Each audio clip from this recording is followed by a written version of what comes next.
할렐루야. 하나님이 오늘도 우리와 이 자리에 함께 하시는 줄 믿습니다. 하나님께서 우리에게 또 말씀으로 찾아오시고 우리에게 은혜 주시기를 원합니다. 코로나 상황이 매우 심각해지고 있는 것 같아요. 위드 코로나 해가지고 우리가 이제 일상으로 돌아가는 것 같은 그런 착각을 또 며칠 동안 하고 지내왔는데 엊그제 발표된 통계 보니까 코비드19 이 신규 확진자가 4,000명을 넘어섰더라고요. 4,068명이나 되고 이게 최고 수치죠. 이게 최고 수치를 기록했고 위중증 환자가 아주 급증해서 634명이나 되고 그리고 사망자도 52명이나 되었다고 이렇게 보고가 되고 있습니다. 이 설상가상으로 이 백신 접종을 무력화할 수 있는 그런 돌연변이, 그동안에 이제 델타 돌연변이만 우리에게 또 알려졌잖아요. 그래서 돌파 감염, 브레이크트루가 일어나는 이런 돌파 감염이 생겨났는데 특별히 남아공 쪽에서 이렇게 이 새로운 돌연변이가 나타나서 아주 급속하게 확산이 되고 있고 이미 남아공을 이렇게 출발해서 유럽으로 이렇게 간 여행객들 때문에 이미 유럽도 이 돌연변이가 확산이 되고 있다. 그래서 이제 비상이 걸린 것 같아요. 이게 바로 오미크론이라는 돌연변이인데 델타 변이보다 이 전파 속도가 한 500배 정도로 빠르다고 합니다. 그러니까 얼마나 빨리 확산이 될지 우리가 상상이 잘 안 되는 정도입니다. 앞으로 전 세계가 더 걷잡을 수 없는 위기 상황으로 치닫게 되지 않을까 이렇게 우려하지 않을 수 없는 그런 상황인 것 같아요. 이 코로나 팬데믹이 지구촌 전체를 강타하면서 바로 여기 우리의 경제 그리고 우리의 삶 전체를 이렇게 정말 올가매고 있는 것 같고요. 숨막히게 하고 있는 그런 재앙인 것을 우리가 뼈저리게 이렇게 느끼고 있습니다. 나이 든 사람이나 또 기저질환이 있는 사람뿐만 아니라 건강한 사람들도 백신 접종을 안 받은 상태에서 코로나에 감염이 돼가지고 갑자기 목숨을 잃게 됐다는 소식들을 우리가 아주 심심치 않게 듣고 있습니다. 뿐만 아니라 젊은 학생이 또 수능생들 중에서도요, 백신 접종 후에 사망했다 하는 이런 참 안타까운 소식도 우리에게 들려왔고요. 그리고 어느 40대 가장은 백신 접종 후에 갑자기 사망해서 남겨진 가족들로 정말 넋을 잃게 하는 그런 참 안타까운 소식도 우리에게 전해진 것 같아요. 그리고 어떤 사람은 이게 백신 접종 후에 이게 폐가 녹아내렸다고. 어떻게 그것이 가능한지 모르지만 이게 이제 폐 쪽으로 들어오는 바이러스 때문에 이게 들어와가지고 폐를 완전히 손상시키는데 막 이게 녹아 없어지게 만드는 그런 아주 심각한 증상을 일으킨 것 같아요. 그래가지고 곧 목숨을 잃게 된 그런 소식도 가까이서 제가 듣게 됐습니다. 우리가 이 재앙의 한복판에 서 있죠.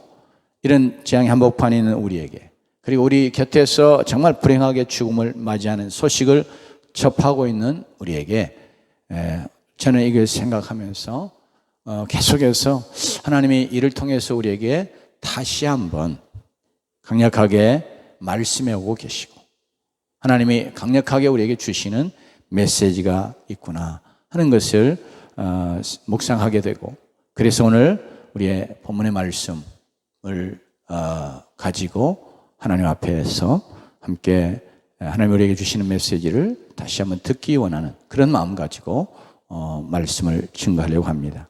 이 예수님 당시에 유대 사회를 온통 뒤흔들어 놓았던 죽음의 큰 재앙과 비극적인 사건 때문에 주신 메시지가 오늘 우리의 본문의 메시지인데요. 그래서 이 본문의 말씀이 오늘 우리에게도 주님이 주시는 그런 메시지가 되는 줄로 믿고 이 말씀 함께 나누면서 주님이 정말 우리에게 원하심을 정말 주님이 우리에게 주시는 그런 메시지를 우리가 귀 기울여 받는 자들이 되기를 원합니다. 여기 1절 말씀 우리 같이 한번 읽어봅니다.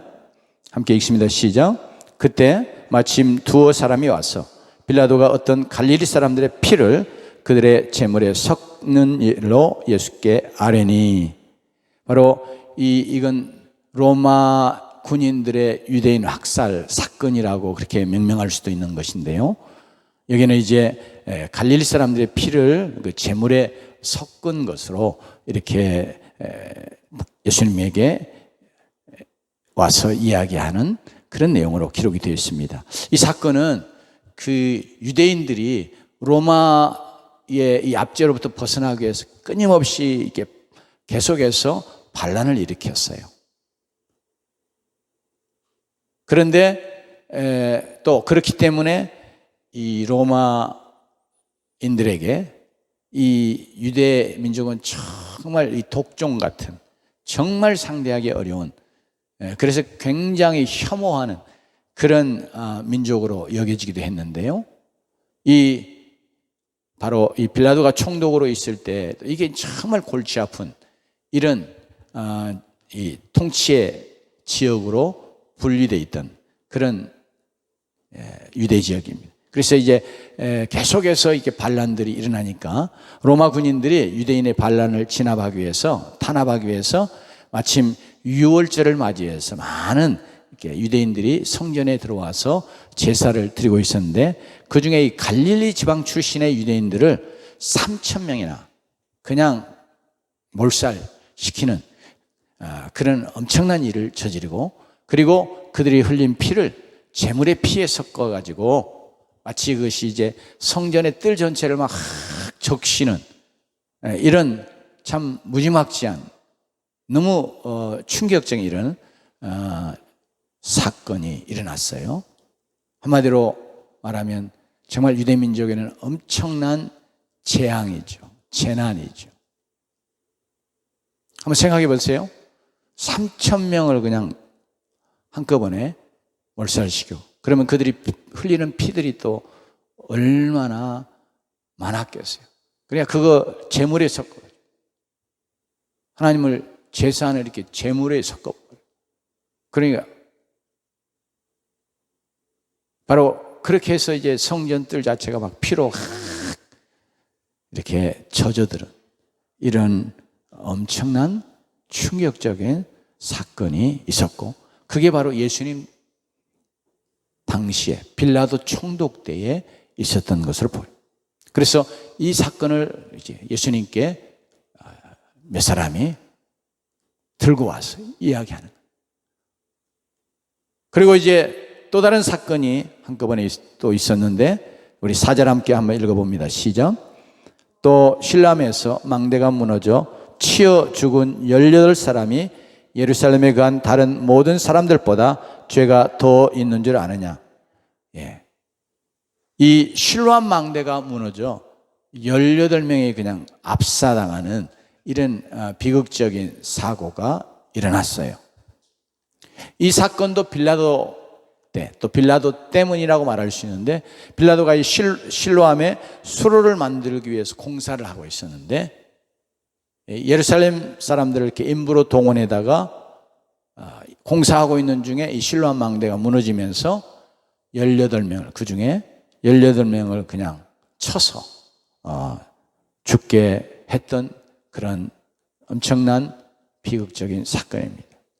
우리도 가끔 이제 노동자들이 어떤 일을 하러 나갔다가 일하다가 떨어져 죽거나 어떤 사고를 당해서 죽는 일들을 발생을 하죠. 그러면 한 사람만 죽어도 얼마나 귀사화하고 야단들을 합니까? 이 하청을 줘가지고, 그래서 안전 규칙 수칙 잘 안 지키고 그럴 수밖에 없는 그런 열악한 상황 때문에 일하다가 그렇게 죽게 됩니다. 오늘 여기 예루살렘 실로암에 이 수로 만들다가 망대가 무너지면서 18명이 죽었다. 이런 비극적인 사건. 이런 비극적인 사건과 참혹한 재앙. 3,000명이나 죽잖아요. 몰살당하잖아요. 이것을 직접 눈으로 봤던 자들 혹은 들었던 자들, 그 당시에 많은 유대인들이 아마 유대 전체가 아마 막 들끓었을 거예요. 이런 이야기들 들으면서. 그런데 그 때문에 가슴 아파하고 어찌할까 하고 그러면서 이렇게 정말 안타까워하고 그런 상황이라기보다도 오늘 특별히 예수님이 하신 말씀을 이렇게 가지고 생각해 보면 많은 사람들이 죽을 만하니까 아마 죽었는가 보다. 혹은 죄가 많아 죽었을 거야. 그 많은 사람들 중에 하필이면 그 사람들이 죽어. 하나님 앞에서 그들이 죽을 만하니까. 이런 생각, 이런 인과론적인 생각을 하면서 자기는 직접 겪은 재앙, 그런 죽음이 아니므로 그냥 별로 괴념치 않는, 그러면서 그냥 냉랭한, 아니 참 강건은 불구경하던 이런 태도를 갖고 마치 가십처럼 이렇게 계속 이야기하고 있는 그런 상황이었던 것 같아요. 그래서 예수님께서 딱 그 이야기를 가져온 자가 있을 때 주님이 2절에 이렇게 말씀하신 거예요. 자, 2절 말씀 같이 한번 읽습니다. 대답하여 이르시되 너희는 이 갈릴리 사람들이 이같이 해받음으로 다른 모든 갈릴리 사람보다 죄가 더 있는 줄 아느냐?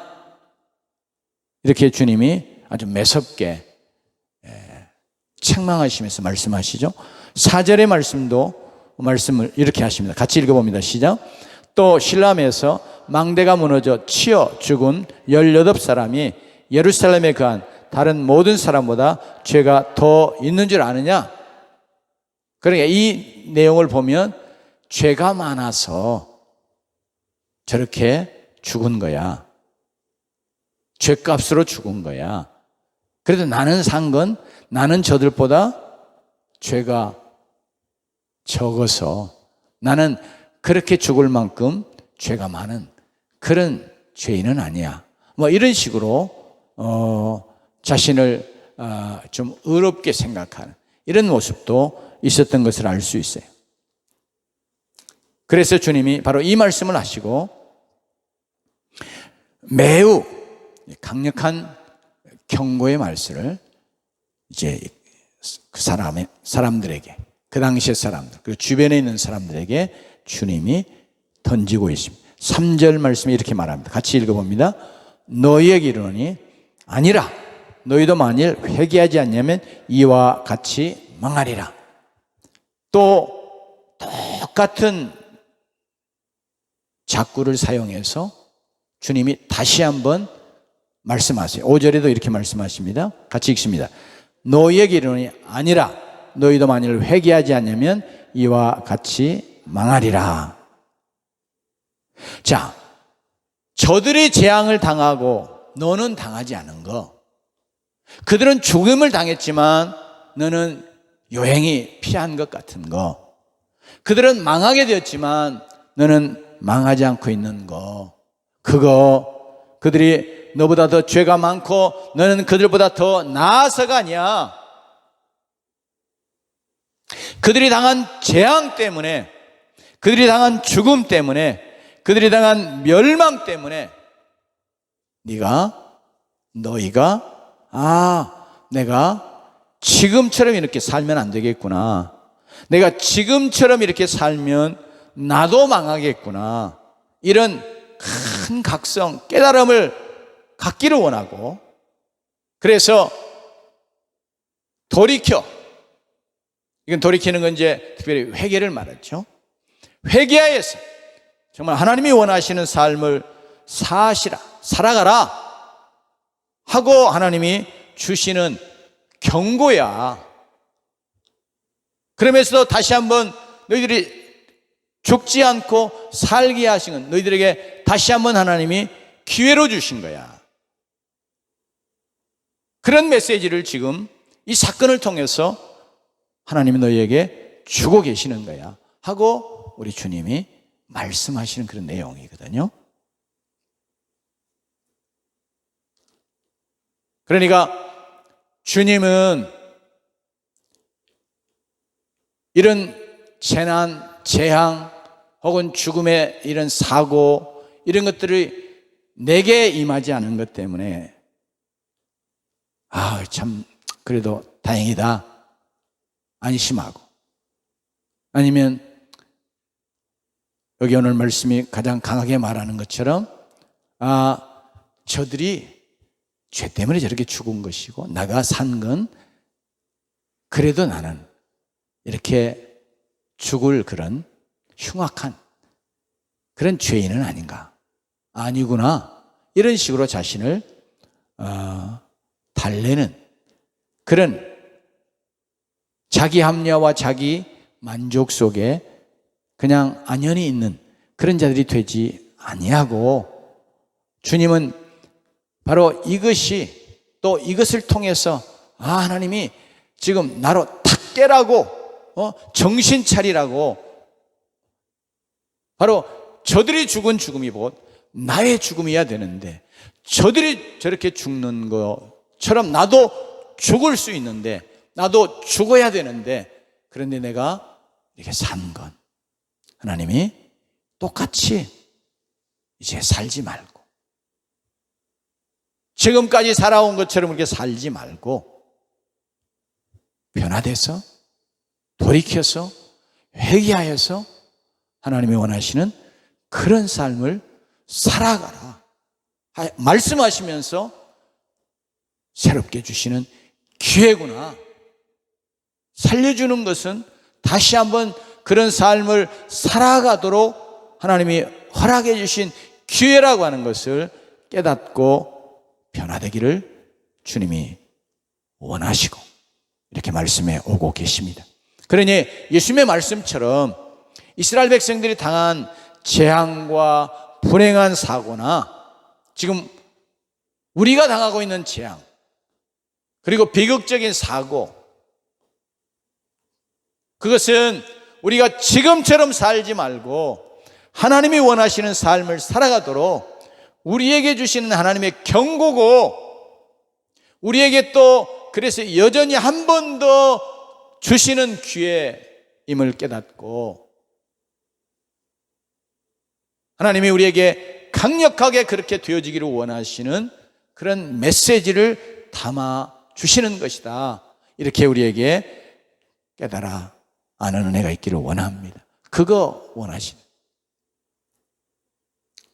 통상적으로 우리가 지금 그 전에 코로나19 상황을 이야기했습니다. 이건 그냥 일반적인 어떤 질병에 관한 것이야. 그것 때문에 이렇게 지금 우리가 어려움을 당하는 건 사실이고 또 이렇게 죽음에 들이러 가지만 그게 우리와 우리의 죄악과 우리의 삶과 무슨 관계야, 이런 생각들이 우리에게는 그냥 잠재적으로 있거든요.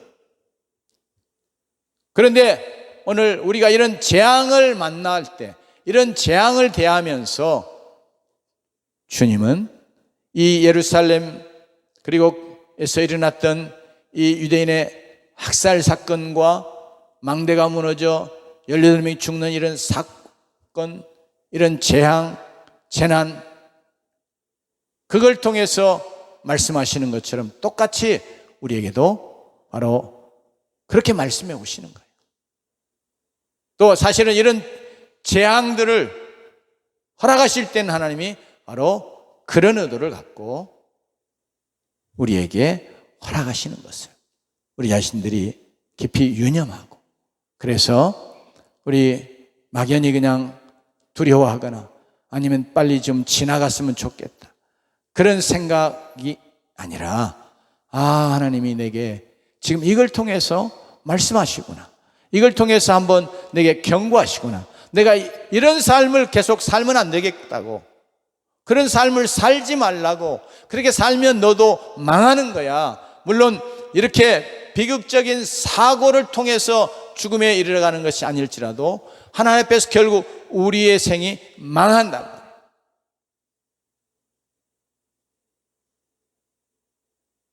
그러니 정신 차리라고, 한번 깨달으라고. 그래서 이 하나님 주시는 이 교훈을 잘 우리가 받고, 그래서 이 기회를 살려나가는, 하나님이 나에게 아직도 생명을 주셨구나, 아직도 내게 살아갈 날을 주셨구나. 이거 바로 하나님 앞에서 내가 이제 다시 주시는 그런 기회임을 인하여서 하나님이 원하시는 그런 삶을, 하나님이 원하시는 그런 열매 맺는 그런 삶을 사는 자가 되어야 되겠구나 하고 하나님 앞에서 깨닫고 결심하고 나아가는 은혜가 있기를 원합니다. 두 번째로, 우리가 특별히 재앙을 통해서 하나님이 죄악을 회개하며 겸비하며 하나님께로 돌이키기를 원하시는 것을 오늘 주님이 하시는 말씀 속에서 우리가 생각해 봐야 하겠습니다. 주님이, 어떤 하나님이 재앙을 주시는 것은 이 망하라고가 아니라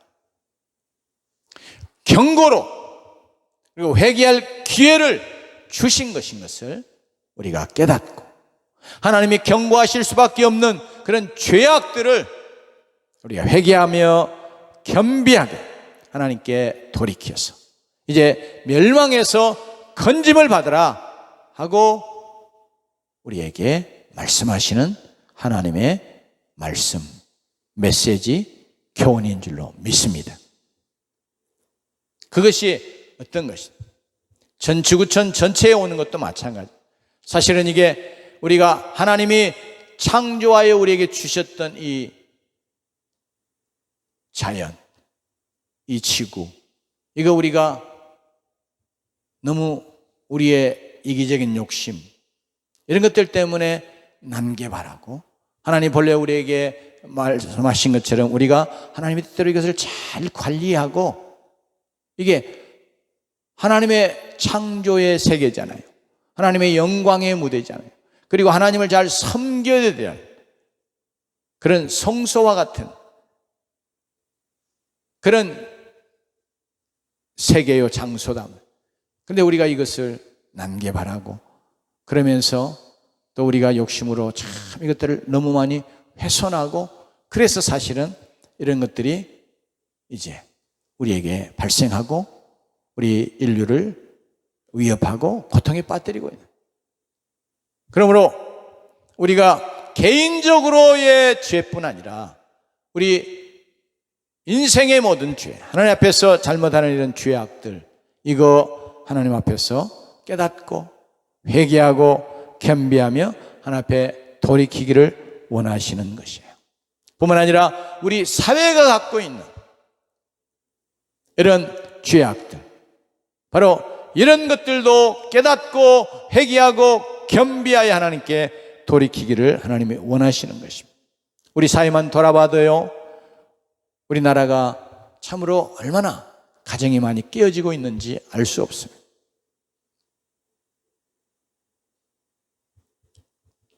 여러분,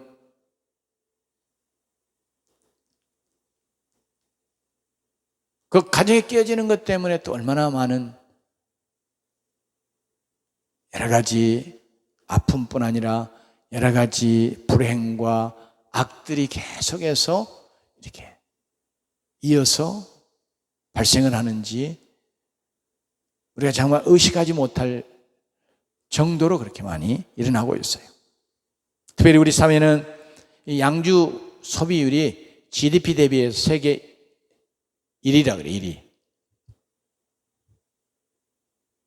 또 지금은 뭐 겉으로는 없어진 것 같은데 이 몸을 파는 여자들이 한 180만이나 되고, 이 원조 교제하는 중고 여학생들이 10만이 넘는다고 그렇게 어느 통계는 이야기합니다. 그리고 유엔기구에서 조사한 바에 의하면 어른들에게 불순종하고 반항하는 청소년들의 퍼센티지가 세계 1위라고 그래요.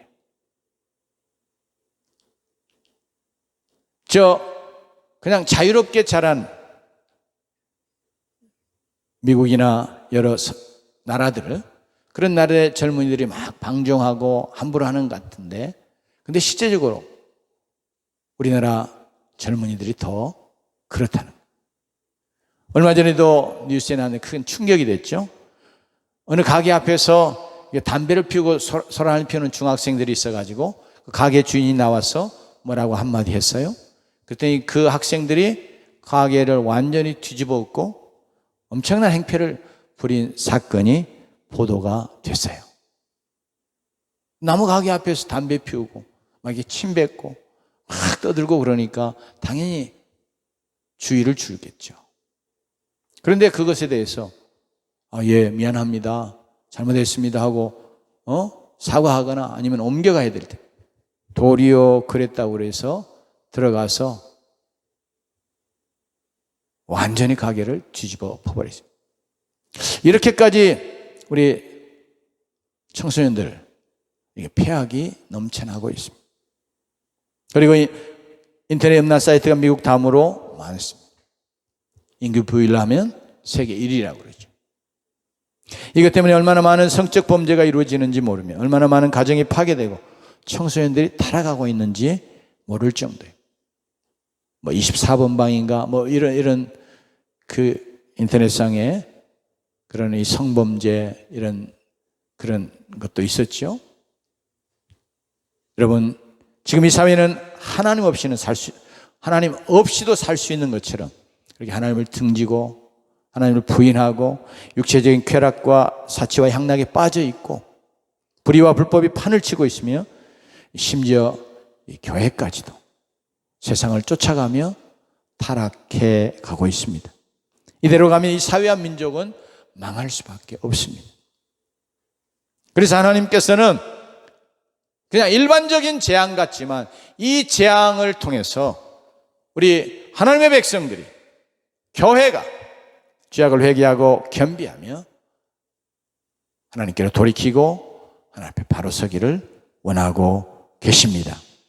우리 밖에 있는 죄는 우리 안에 있는 죄다, 어느 신학자가 이야기한 그런 글귀가 생생하게 떠오르는데요. 바로 우리 밖에 우리 사회의 죄악은 사실은 내가 어떤 점에서 행동으로 범하지는 않았어도 이미 우리 안에 자리 잡고 있는, 생각으로 이미 자리하고 있는 우리 자신의 죄악과 다름이 없어요. 우리 자신이 죄를 짓지 않았을지라도 우리가 죄악에 대해서 방조하거나 동조하고 또는 죄악을 엄밀히 즐기는 자일 수도 있어요. 우리가 죄악을 볼 때 진정으로 어찌할꼬 하고 애통하며 회개하지 못해 왔습니다. 제 자신도 그렇고요. 그래서 이 땅에 임한 재앙은 하나님의 백성들의 죄악에 대한 하나님의 경고이기도 한 것입니다. 따라서 이런 재앙 때문에 하나님은 저와 여러분이 회개하여 겸비하여 하나님을 구하는 자들이 되기를 원하고 계십니다. 저와 우리 모두가, 그리고 우리 교회와 한국교회가 회개하고 겸비하여 또 하나님을 구하고 하나님 앞에 바로 서는 자들이 되어야 하겠습니다. 그래야 이 사회와 민족이 살고 소망을 갖게 될 것입니다. 세 번째로, 하나님은 이런 재앙을 통해서 우리가 돌이켜 정말 하나님이 원하시는 열매를 맺어 하나님을 기쁘시게 하는 자들이 되기를 원하고 계십니다. 재앙을 통해서 경고하시고 그래서 회개하여 돌이키는 자들이 원하는 것은 왜 그러냐? 하나님이 원하시는 열매를 맺게 되기를 바라시기 때문에 그렇습니다. 하나님께서 자기 백성들에게 원하시는 것은 죄악의 열매가 아니라 하나님이 기뻐하시는 선한 열매, 그것이죠. 그래서 오늘 우리의 본문 이제 6절로부터 9절 속에서는 주님이 앞에서 말씀하시던 너희들이 회개하여, 그러면서 하나님, 회개는 이렇게 돌이키는 거니까 하나님께로 이렇게 완전히 돌이켜 그리고 죄악을 버리는 것이 이제 돌이키니까 버리고 떠나는 거죠. 그래서 떠나 돌이켜 하나님께로 오는. 그러면 하나님 앞에 와서 뭐 하는 거예요? 우리가 그동안 맺었던 열매들은 버리고 떠나고, 그러면서 하나님이 원하시는 그런 열매를 맺어야 하는 것 아니겠어요? 그래서 우리 주님이 바로 그 비유를 들어가지고 6절로부터 9절, 회개하여 그 다음에 우리가 뭐 할 것이냐, 뭐 하기를 원하느냐 하는 것을 이 비유를 통해서 우리에게 말씀해 주고 계십니다. 이 비유에 보면 한 사람이 포도원을 갖고 있어요. 그 포도원에는 뭐예요? 포도나무 심어서 포도를 많이 수확하려고 하는 거죠. 그런데 특이하게도 이 본문에 보면 예수님이 말씀하시는 비유의 주인공은, 포도원 주인은 무화과나무를 포도원에 심었어요. 뭐 하라고요? 무화과 열매 따고 싶어서.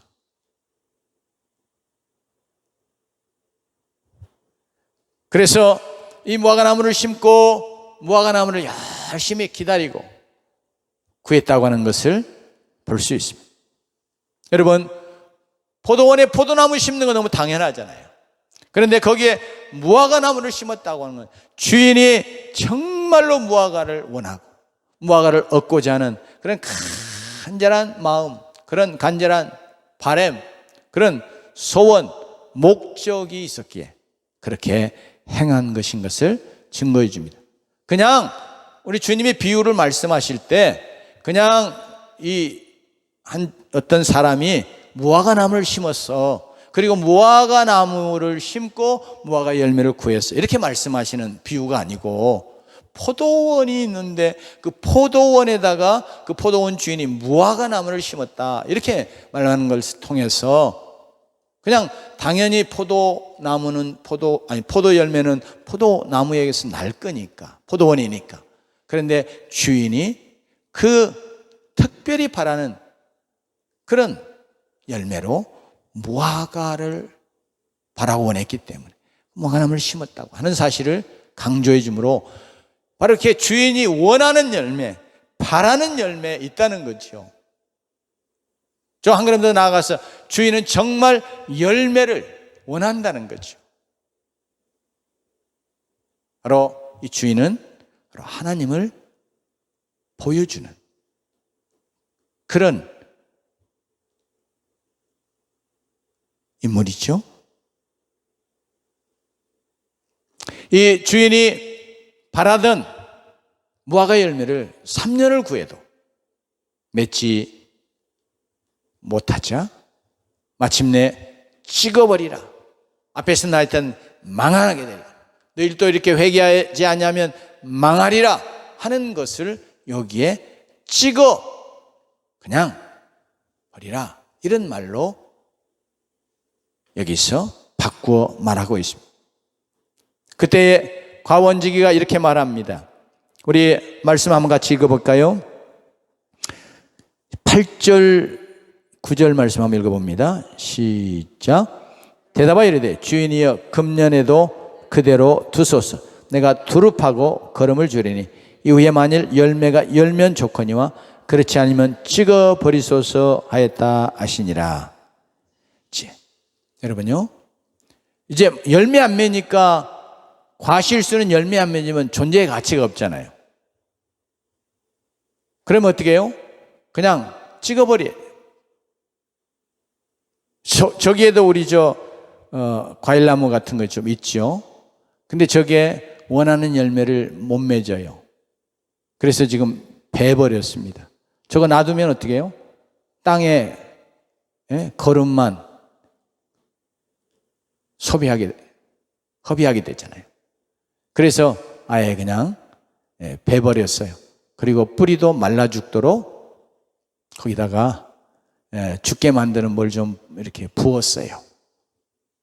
그게 열매를 바라는 자들이 열매를 맺지 않은 나무에 대해서 당연히 보이는 태도라고 봐요. 우리도 이제 몇 년 기다렸잖아요. 저 몇 년 두고 봤거든요. 도저히 안 되겠으니까 그 옆에 이제 사과나무 심었고 사과 열매 맺었다요. 그러니까 저건 살려둬야 될 거예요. 원하는 열매를 맺었으니까. 오늘 여기에 주인이 그런 거예요. 3년이나 구했는데 열매를 맺지 않는 거예요. 그러니까 찍어버리라. 그랬는데 그 다음에 놀라운 것은 이제 금년만이라도 이제 한 번 더 기회를 주십시오. 금년에 그냥 그대로 두시고 내가 열매 맺도록 걸음을 두루 파서 걸음을 주고 잘 한번 돌아보겠습니다. 이거 다시 한번 기회를 달라는 거잖아요. 그러니까 오늘 메시지는 이런 재앙을 통해서 하나님이 살아있는 우리에게, 그 재앙을 통해서 하나님이 우리에게 주시는 메시지, 이게 바로 다시 한번 기회를 주는 거야. 기회를 주는데 뭐 하려고요? 원하는 열매 맺도록 하기 위해서. 그렇게 말씀합니다. 그러니까 우리는 이런 것을 통해서 하나님이 정말 내게 마지막 기회를 주시는 것처럼 이런 인식, 이런 깨달음이 우리에게 있어야 될 줄로 압니다. 지금 내가 안 하면 안 되겠구나. 지금 내가 이제는 돌이키지 않으면, 지금 내가 회개하며 하나님 앞에서 변화되지 않으면, 내가 지금 여전히 이런 모습으로 계속 살아가면 이제는 더 이상 기회가 없구나. 우리도 어떤 사람들과의 관계에서 또 어떤 사람들에게 어떤 기회를 계속해서 주었는데 그 기대에 부응하지 못하고 잘못 가고 어떤 일들을 이렇게 망치고 그러면 마지막에 가면 너 안 되겠다. 계속 이렇게 기회를 줬어도 이게 우리가 영구히 계속해서 기회를 주지 않는다면, 그러면서 이제는 기회를 줄 때 너 이거 마지막이야? 그렇게 말하면서 주는 기회가 있을 때가 있는 거예요. 그래서 오늘 주님은 우리에게 이런 재앙을 통해서 하나님은 우리에게 이거 정말 마지막 기회야. 마지막으로 한 번 더 주는 기회야. 이런 깨달음을 갖고 우리가 속히 하나님 앞에서 돌이키고 하나님이 원하시는 그런 열매를 맺어가는 그런 자들로 변화되기를 원하시는 줄로 믿습니다.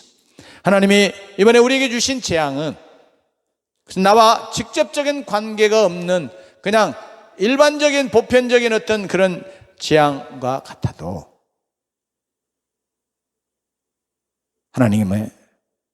하나님께서는 하나님의 백성된 우리에게 그걸 통해서 경고하시는 것이고 다시 한번 기회를 주시는 것을 우리 자신들이 깊이 깨닫고 우리의 죄악을 회개하고 하나님 앞에서 겸비하면서 하나님이 내가 한 번 더 기회를 주셔서 하나님이 이런 삶이 아니라 하나님이 원하시는 삶을 살아가기를 원하시는구나 하고 우리 모두가 다 돌이키는 은혜가 있기를 원합니다.